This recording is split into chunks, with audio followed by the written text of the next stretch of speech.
বিসমিল্লাহির রহমানির রহিম। আসসালামু আলাইকুম ওয়া রাহমাতুল্লাহি ওয়া বারাকাতুহু। আশা করি আপনারা সবাই ভালো আছেন। তো আজকের এই ক্লাসে আমি দেখাবো যে একটা সিম্পল সি প্রোগ্রামের যে ফরম্যাটটা হয় সেটা কেমন হয়। আমাদের সিম্পল সি প্রোগ্রামে পাঁচটা অংশ থাকে। প্রথমে ডিরেক্টিভস থাকবে, তারপরে এই মেইন ফাংশনটা থাকবে, আর এই যে সেকেন্ড ব্র্যাকেট আমি যদি একটা ইনপুট করি অটো এই সেকেন্ডটাও চলে আসে। এই এটাকে আমাদের বলা হয় স্টার্ট ফাংশন, আর এটা হলো ইন্ড ফাংশন। আর এই মধ্যে যেটা থাকে সেটাকে আমাদের বলা হয় যে প্রোগ্রামের যে বডি, বডি ফাংশনও বলা হয়। এখানে কিছু স্টেটমেন্ট দেওয়া হয় মূলত। তো এই পাঁচটা অংশ মিলেই আমাদের একটা সিম্পল সি প্রোগ্রাম তৈরি হয়। তো আমি একটু কোড ব্লকস এর মাধ্যমে শর্টকাটে একটা সিম্পল সি প্রোগ্রাম রান করে দেখাবো। এই জন্য আমাদের যেতে হবে কোড ব্লকসে। তো সবাই কোড ব্লকস অ্যাপস থাকলে ওইটা ওপেন করতে হবে আর কি। আমি এখন চলে আসছি কোড ব্লকস অ্যাপে। এখান থেকে আমি একটা নিউ ফাইল কি করব, ওপেন করব। এর জন্য কন্ট্রোল শিফট দিয়ে এন চাপতে হবে, সেটা চাপলেও হবে। আর যদি এটা সম্পর্কে একটু কম বুঝি তাহলে এখানে ফাইলে যাব, ফাইলে গিয়ে এটা নিউ, নিউ গিয়ে আমি একটা যদি এমটি ফাইল নেই তাহলে আমার ওপেন হয়ে যাবে। এখানে আমি যদি নতুন নতুন নিতে চাই কন্ট্রোল শিফট এন চাপ দিলে আর একটা নতুন হয়ে যাবে, নতুন নতুন ফাইল হবে। আমি এই একটাই নিলাম। এখন এটাকে আগে সেভ করতে হবে। সেভ সেভ করার জন্য কন্ট্রোল শিফট এস চাপ দিতে হবে, বা ওই কর্নারে গিয়ে করলে হবে। আমি কন্ট্রোল শিফট এস দিলাম। যদি আমি এটা না করি তাহলে এই যে এইভাবে যেতে হবে। আহ, এখানে এই যে ফাইল আছে এখানে ক্লিক দিব, তারপরে এই যে সেভ ফাইল এজ এ চলে যাব, বা সেভ ফাইলে গেলেও হবে। এখানে আমি একটা নাম দিয়ে রাখলাম যে সিম্পল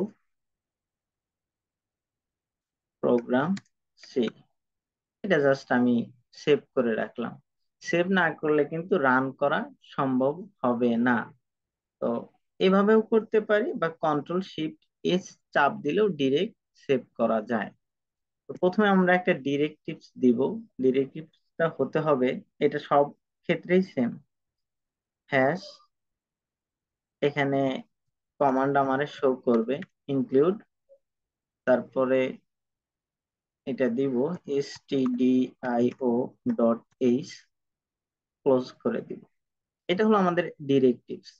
তারপরে আমি চাইলে এখানে একটা ইন্টার বাটন চাপ দিতে পারি। ইন্টার বাটন চাপ দিয়ে আর একটা চাপ দিলেও সমস্যা নাই, বা ওখানে লিখলেও সমস্যা নাই। আমি মেইন লিখবো, মেইন লিখে ফার্স্ট ব্র্যাকেট একটা দিব, অর্থাৎ শুরু দিলেই এরকম দুইটা ব্র্যাকেট চলে আসবে। তারপরে ইন্টার চাপ দিব, ইন্টার চাপ দিয়ে আমি সেকেন্ড ব্র্যাকেট দিব।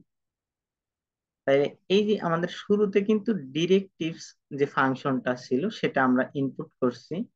তারপরে যে এখানে আমাদের এই মেইন ফাংশন ছিল সেটা আমরা ইনপুট করছি।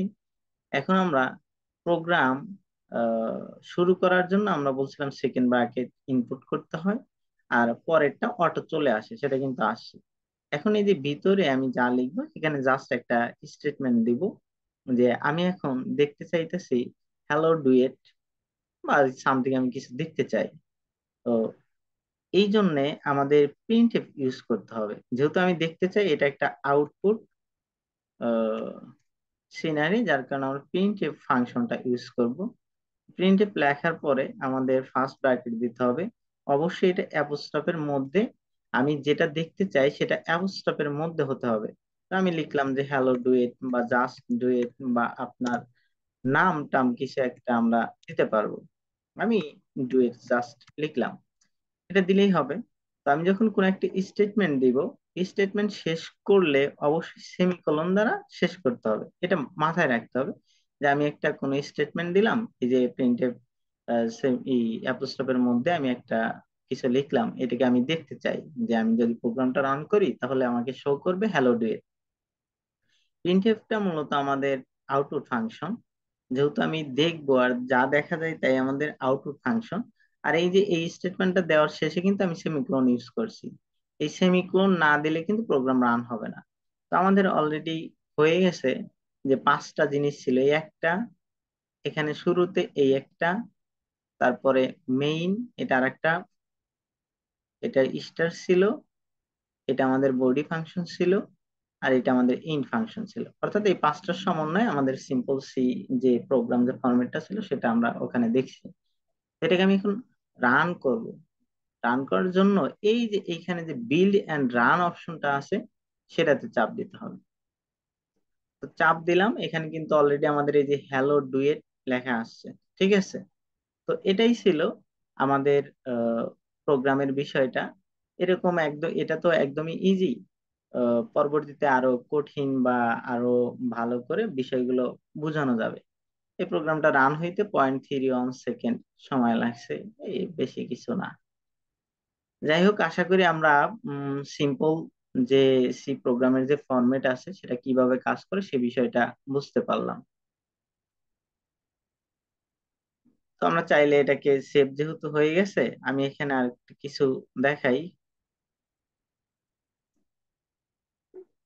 এই জিনিসটা যদি আমি একটু,